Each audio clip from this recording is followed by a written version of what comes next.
All right. Shall we keep going? This one was short too, right? Yeah.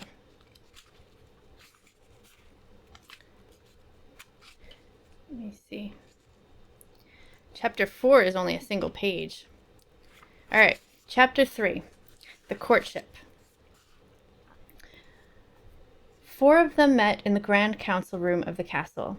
Prince Humperdinck, his confidant, Count Rugen, his father, aging King Lotharon, and Queen Bella. Finally, we get the name of the queen. They just left the name of the queen out before.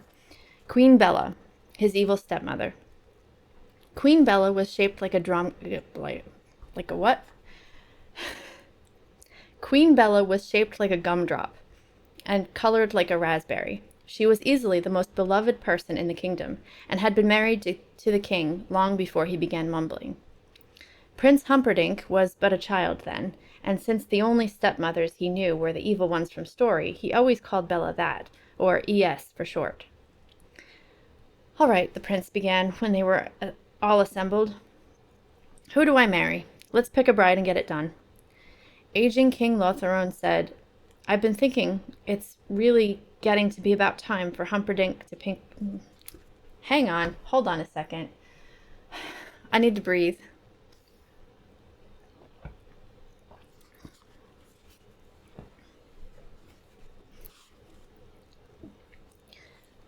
All right, I'm going to give the king a different voice if I can, because there's 4 people in this scene, and I need to figure out who's who. So the queen is ES, but yeah, because she's only the evil stepmother in Humperdinck's mind. Everybody else loves her. Okay. Lotharon? Is that how? Lotharon. Lotharon? Lotharon. How do you want me to say it? Because I don't know how the word is supposed to be said.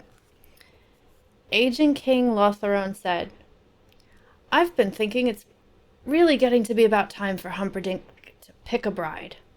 He didn't actually so much say that as mumble it. I've been mumble, I'm gonna mumble.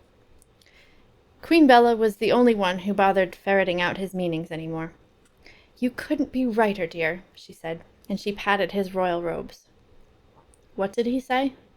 He said whoever we decided on would be getting a thunderously handsome prince for a lifetime companion. Tell him he's looking quite well himself, the prince returned. We've only just changed Miracle Men, the queen said. That accounts for the improvement. You mean you fired Miracle Max? Prince Humperdinck said. I thought he was the only one left. No, we found another one up in the mountains, and he's quite extraordinary. Old, of course, but then who wants a young Miracle Man? Tell him I've changed Miracle Men, King Lotharon said. It came out, Tell him Mumble. What did he say? The prince wondered. He said a man of your importance couldn't marry just any princess. True, true, Prince Humperdinck said. He sighed deeply. I suppose that means Norina. That would certainly be a perfect match politically, Count Rugen allowed. Princess Norina was from Gilder, the country that lay just across the Florin Channel. In Gilder, they put it differently. For them, Florin was the country on the other side of the Channel of Gilder. Oh, wait, okay. Princess Norina was from Gilder, the country that lay just across Florin Channel. In Gilder, they put it differently. For them, Florin was the country on the other side of the Channel of Gilder. In any case, the 2 countries had stayed alive over the centuries, mainly by warring on each other. There had been the Olive War, the tuna fish discrepancy, which almost bankrupted both nations, the Roman Rift, which did send them both into insolvency, only to be followed by the Discord of the Emeralds, in which they both got rich again, chiefly by banding together for a brief period and robbing everybody within sailing distance. I wonder if she hunts, though, said Humperdinck. I don't care so much about personality, just so they're good with a knife. I think I gave him the wrong voice. Anyway, I'll keep going. I saw her several years ago, Queen Bella said. She seemed lovely, though hardly muscular. I would describe her more as a knitter than a doer. But again, lovely. Skin? Asked the prince. Marblish, answered the queen. Lips? Number or color? Asked the queen. Color, yes. Rosish.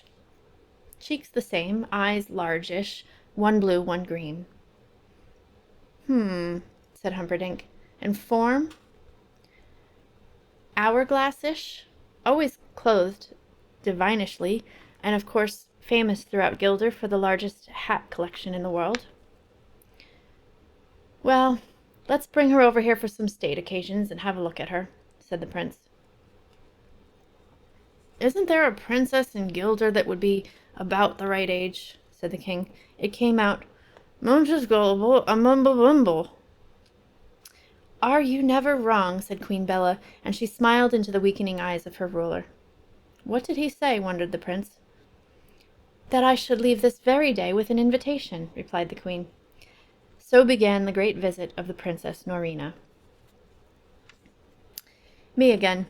Of all the cuts in this version, I feel most justified in making this one. Just as the chapters on whaling in Moby Dick can be omitted by all but the most punishment-loving readers, so the packing scenes that Morgenstern details here are really best left alone. That's what happens for the next 56.5 pages of The Princess Bride. Packing. I include unpacking scenes in the same category. What happens is just this. Queen Bella packs most of her wardrobe, 11 pages, and travels to Gilder, 2 pages. In Gilder she unpacks, 5 pages, then tenders the invitation to Princess Norina, 1 page. Princess Norina accepts, 1 page. Then Princess Norina packs all her clothes and hats, 23 pages, and together the princess and the queen travel back to Florin for the annual celebration of the founding of Florin City, 1 page. They reach King Lotharon's castle, where the Princess Norina is shown her quarters, half a page, and unpacks all the same clothes and hats we've just seen her pack 1.5 pages before, 12 pages. It's a baffling passage. I spoke to Professor Bongiorno of Columbia University, the head of their Florinese department, and he said this was the most deliciously satiric chapter in the entire book. Morgenstern's point, apparently, being simply to show that although Florin considered itself vastly more civilized than Gilder, Gilder was, in fact, the far more sophisticated country, as indicated by the superiority in number and quality of the ladies' clothes. I'm not about to argue with a full professor, but if you ever have a really unbreakable case of insomnia, do yourself a favor and start reading Chapter 3 of the uncut version. Anyway, things pick up a bit once the prince and princess meet and spend the day. Norina did have, as advertised, marblish skin, rosish lips and cheeks, largish eyes, 1 blue, 1 green, hourglassish form, and easily the most extraordinary collection of hats ever assembled, wide-brimmed and narrow, some tall, some not, some fancy, some colorful, some plaid, some plain. She doted on changing hats at every opportunity. When she met the prince, she was wearing one hat. When he asked her for a stroll, she excused herself, shortly to return wearing another, equally flattering. Things went on like this throughout the day, but it seems to me to be a bit too much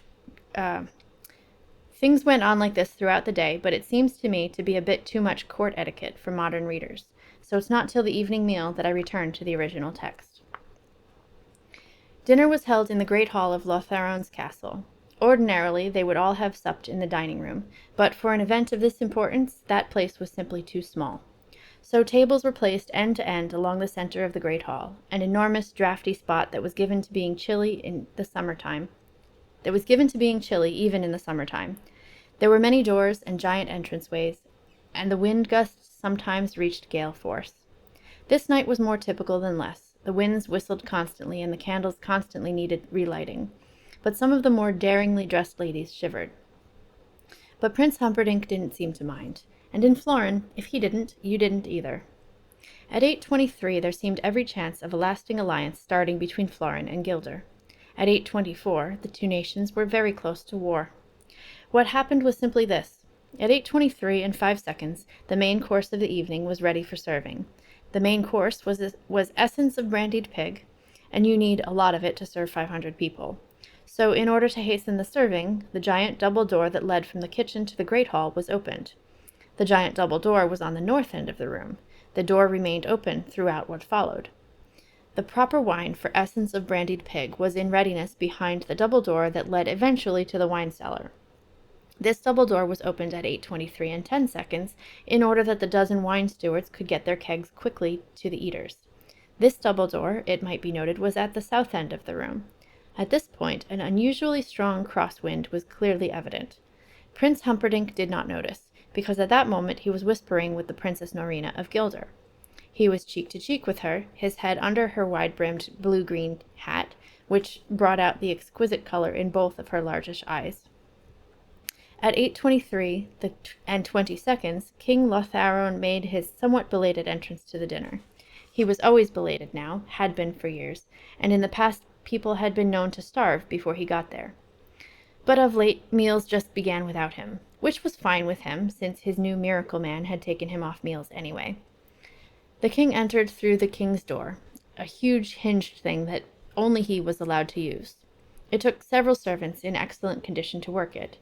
It should be reported that the king's door was always in the east side of any room, since the king was, of all people, closest to the sun. What happened then has been variously described as a norther or sou'wester, depending on where you were seated in the room when it struck, but all hands agree on one thing. At 8:23 and 25 seconds, it was pretty gusty in the great hall. Most of the candles lost their flames and toppled, which was only important because a few of them fell, still burning, into the small kerosene cups that were placed here and there across the banquet table, so that the essence of brandied pig could be properly flaming when served. Servants rushed in from all over to put out the flames, and they did a good enough job considering that everything in the room was flying this way, that way, fans and scarves and hats. Particularly the hat of Princess Norina. It flew off to the wall behind her, where she quickly retrieved it and put it properly on. That was at 8:23 and 50 seconds. It was too late. At 8:23:55, Prince Humperdinck rose roaring, the veins in his thick neck etched like hemp. There were still flames in some places, and their redness reddened his already blood-filled face. He looked, as he stood there, like a barrel on fire. He then said to Princess Norina of Gilder the 5 words that brought the nations to the brink. "Madam, feel free to flee."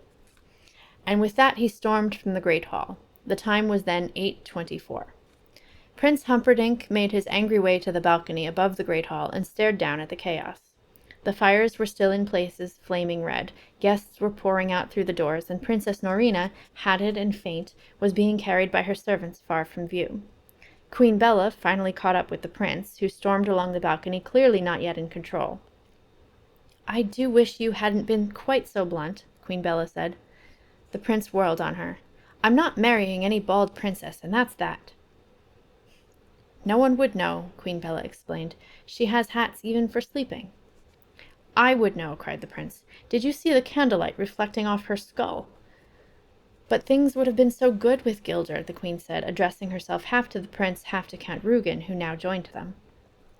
"Forget about Gilder. I'll conquer it sometime. I've been wanting to ever since I was a kid anyway." He approached the queen. "People snicker behind your back when you've got a bald wife, and I can do without that, thank you. You'll just have to find someone else." "Who?" Find me somebody. She should just look nice, that's all." "That Norina has no hair," King Lotharon said, puffing up to the others. "Thank you for pointing that out, dear," said Queen Bella. "I don't think Humperdinck will like that," said the king. "Dumble humble mumble." Then Count Rugen stepped forward. "You want someone who looks nice, but what if she's a commoner?" "The commoner the better," Prince Humperdinck replied, pacing again. "What if she can't hunt?" the count went on. "I don't care if she can't spell," the prince said. Suddenly he stopped and faced them all. "I'll tell you what I want," he began then. "I want someone who is so beautiful that when you see her you say, 'Wow, that Humperdinck must be some kind of fella to have a wife like that.' Search the country, search the world, just find her." Count Rugen could only smile. "She is already found," he said. It was dawn when the 2 horsemen reined in at the hilltop. Count Rugen rode a splendid black horse, large, perfect, powerful. The prince rode one of his whites. It made Rugen's mount seem like a plow puller. She delivers milk in the mornings, Count Rugen said. And she is truly, without question, no possibility of error, beautiful? She was something of a mess when I saw her, the Count admitted, but the potential was overwhelming. A milkmaid. The prince ran the words across his rough tongue. I don't know that I could wed one of them even under the best of conditions. People might snicker that she was the best I could do. True, the Count admitted. If you prefer, we can ride back to Florence City without waiting. We've come this far, the prince said. We might as well wait. His voice quite simply died. I'll take her, he managed finally, as Buttercup rode slowly by below them. No one will snicker, I think, the Count said. I must court her now, said the prince. Leave us alone for a minute. He rode the white expertly down the hill. Buttercup had never seen such a giant beast, or such a rider. I am your prince, and you will marry me, Humperdinck said. Buttercup whispered, I am your servant, and I refuse. I am your prince, and you cannot refuse. I am your loyal servant, and I just did. Refusal means death. Kill me, then. I am your prince, and I'm not that bad. How could you rather be dead than married to me? Because, Buttercup said, marriage involves love, and that is not a pastime at which I excel. I tried once, and it went badly, and I'm sworn never to love another. Love, said Prince Humperdinck. Who mentioned love? Not me, I can tell you. Look, there must always be a male heir to the throne of Florin. That's me. Once my father dies, there won't be an heir, just a king. That's me again. When that happens, I'll marry and have children until there is a son. So you can either marry me and be the richest and most powerful woman in 1,000 miles and give turkeys away at Christmas and provide me a son, or you can die in terrible pain in the very near future. Make up your own mind. I'll never love you. I wouldn't want it if I had it. Then by all means let us marry. Here's my bookmark. That is the end of chapter 3. And yeah, he's gross. I mean, I don't like him, but we're not supposed to. He's supposed to be the bad guy.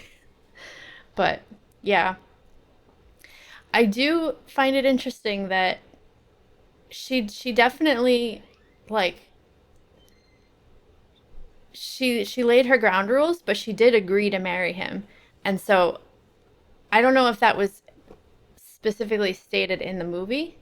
But then when Wesley does come back for her in the movie, he's like, you betrayed me or whatever, and she's like, I never betrayed you or whatever it was.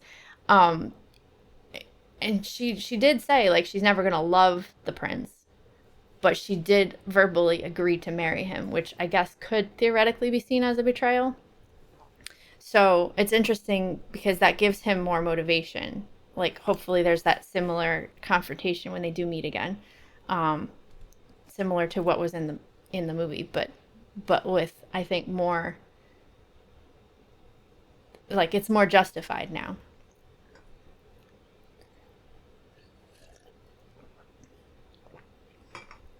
Okay, I've been going for 2 hours. I think I'm getting a little rough in the vocal cords. From a literary sense, the dinner scene was almost abrasive to me. Breaking it up by exactly what time it was,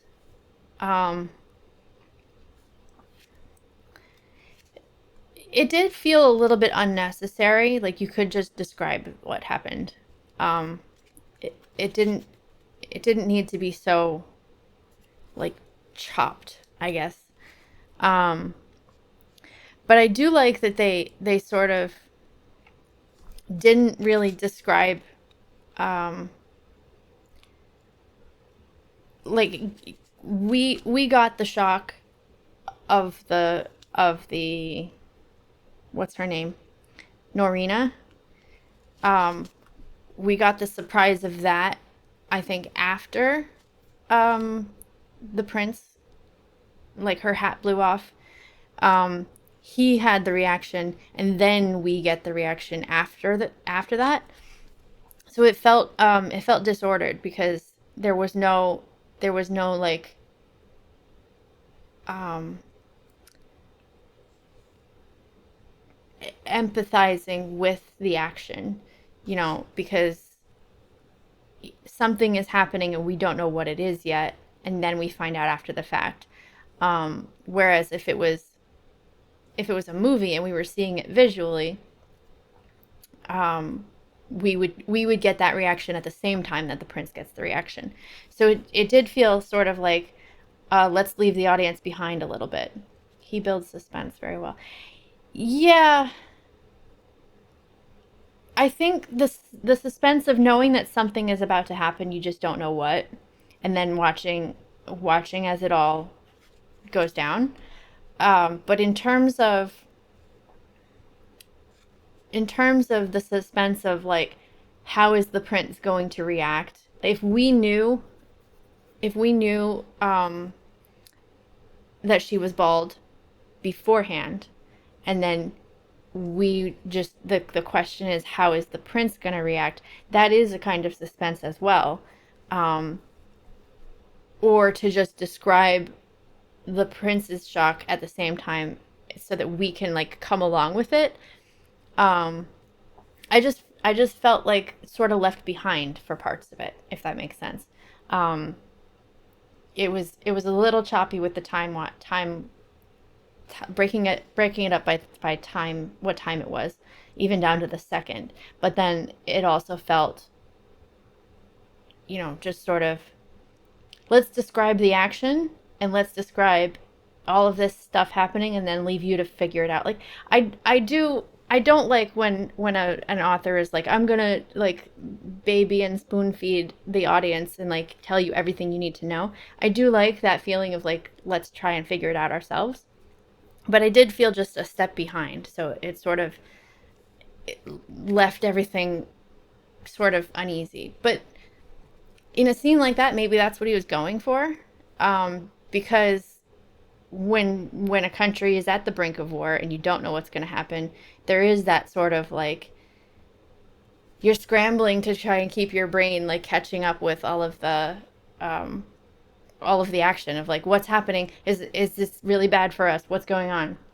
So I mean, maybe that's the motivation for the way that he wrote it, but it did feel a little bit uncomfortable. I will agree with that. Um, okay. I think I am going to try and wind things down. The starkness from addressing the audience directly to ignoring the audience also comes into play. Yeah. Um, because this one started with, I think his yeah, he like is directly saying, okay, we've cut out this part and then we're going to jump in and then we're going to ignore you. It does feel a little bit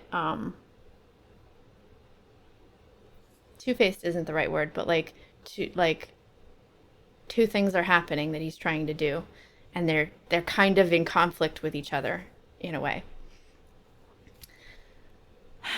Okay, so I'm going to be doing. I'm gonna, as much as I can, I'm gonna try and read Princess Bride every Monday at 8. However, 8 Eastern time.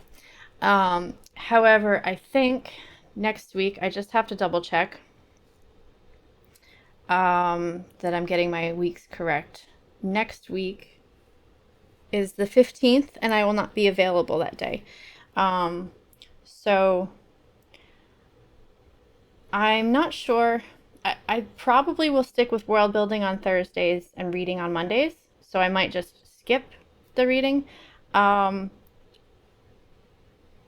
if I feel compelled, maybe I'll move the stream earlier in the day.